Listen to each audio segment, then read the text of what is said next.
गिबिसिनथाराव सोरगोनि आफा इसोरा बाख्नाय जाथों आरो आंनि बरसानि फुंखा इउटुब चेनेलखौ मोजां मोनग्रा आरो अनसायग्रा नायगिरि साफ्रोमनिसिमबो आंनि अननाय आरो गाहाम हामलायनायखौ फोरबु जिसुनि मुङाव जासिहरग्रोनाय जाबाय। आसा खालामो नोंथांमोनहा इसोरनि अननायाव बयबो मोजाङैनो दं होननानै। आं दिनै नोंथांमोननि सिगाङाव इसोरनि बोसोनखौ लाबोथ'नाय नङा, मानोना आं दिनै मोनसे फिसा बिसयसो नोंथांमोननि सिगाङाव लानानै फैदों। बे बिसयानो जाबाय आंनि बरसानि फुंखा इउटुब चेनेला डिमनिटाइजेसन जाबाय ख्रिस्ट'नियाव अनलायग्रा आंगो लोगोफोर। जोबोद दुखुनि बाथ्रा आरो साननांगौनि बाथ्रा। बेखायनो आं बोसोनखौ लाबोथ'नो हानाय जाथ'वाखै।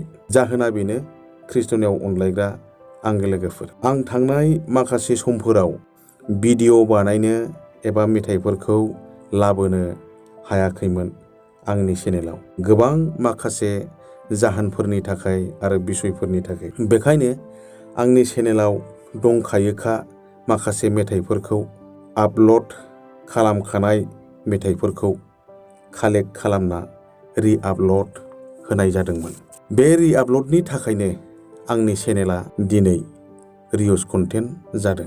बेनि जाहोनावनो चेनेला डिमनिटाइजेसन जाबाय ख्रिस्ट'नियाव अनलायग्रा आंगो लोगोफोर। बेखायनो आं बेखौसो नोंथांमोननि सिगाङाव बुंथिनो थाखाय बे भिडिअखौ लाबोनाय जादों, गुसुङैब्लाबो।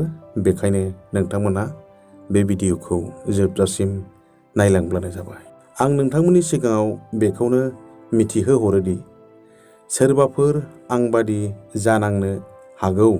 बेखायनो आं बे भिडिअखौ लाबोनाय जादों, जाहाथे आंबायदि नोंथांमोनहाबो चेनेला नस्थ' दाजाजाथों। आं बेखौसो हास्थायनानै नोंथांमोननि सिगाङावहाय बे भिडिअखौ लाबोनाय जादों। नोंथांमोनहा बेखौ मिथिना ला जेन' आं बायदि जाया। गावनि चेनेलाव हगारखानाय एबा मालायनि चेनेलनिखौ डाउनल'ड खालामनानै रि-आपल'ड खालामफिनब्ला बे चेनेला रिउस कन्टेन्ट जायो आरो चेनेला डिमनिटाइजेसन जायो लोगोफोर। बेखायनो नोंथांमोनहा साबधान जा। गुबुननि मेथाइफोरखौ मोजां मोननानै डाउनल'ड खालामना गावनि इउटुब चेनेलाव हगारफिननाय, गुबुननि मोजां भिडिअ डायलगफोरखौ ससे हास'नानै गावनि इउटुब चेनेलाव रि-आपल'ड होफिननाय, बिसोर गासैबो चेनेलफ्रानो रिउस कन्टेन्ट जागोन। मानोना बे दानाव बे आयेना हगारजानाय जाबाय।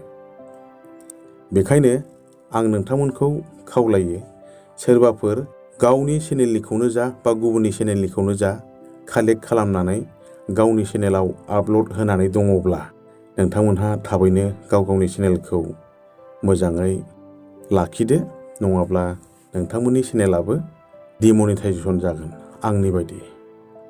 आंथ' मालायनिखौ रि-आपल'ड खालामाखैमोन ख्रिस्ट'नियाव अनलायग्रा लोगोफोर। गावनि चेनेलाव हगारखानाय, गावनि चेनेलावनो दंखायोखा मेथाइखौसो कालेक्ट खालामना रि-आपल'ड खालामदोंमोन। बेयावनो रिउस कन्टेन्ट जादों आरो चेनेला डिमनिटाइजेसन जाबाय। आरो मालायनि चेनेलनिफ्राय लायोब्लाथ' बांसिन रिस्क दंबावो लोगोफोर। बेखायनो इउटुब चेनेलजों नोंहा माखासे मोजां थांखि एबा मोजां मिजिंफोर दङब्ला जेब्लायबो गावनि चेनेलनिखौनो जा बा गुबुननि चेनेलनिखौनो जा रि-आपल'ड दाखालाम, नङाब्ला आं बादि जानांगोन ख्रिस्ट'नियाव अनलायग्रा लोगोफोर। बेखायनो आं बे भिडिअखौ नोंथांमोननि सिगाङाव लाबोदों। नोंथांमोनहा जोबोद सिन्था खालामनानै गाव गावनि चेनेलखौ सालायलांनो नाजादो, नङाब्ला आं बादि जानांगोन ख्रिस्ट'नियाव अनलायग्रा आंगो लोगोफोर। जेब्लायबो हगारखानाय गुबुननि चेनेलनियानो जा गावनि चेनेलनियानो जा जेब्लायबो रि-आपल'ड दाखालाम। जोबथारनायाव आंनि अननाय आरो गाहाम हामलायनायखौ आंनि बरसानि फुंखा इउटुब चेनेलखौ मोजां मोनग्रा साफ्रोमनिसिमबो जासिहरबावनानै बे भिडिअखौ बेयावनो दोनथ'नाय जाबाय। गोजोनथोंसै।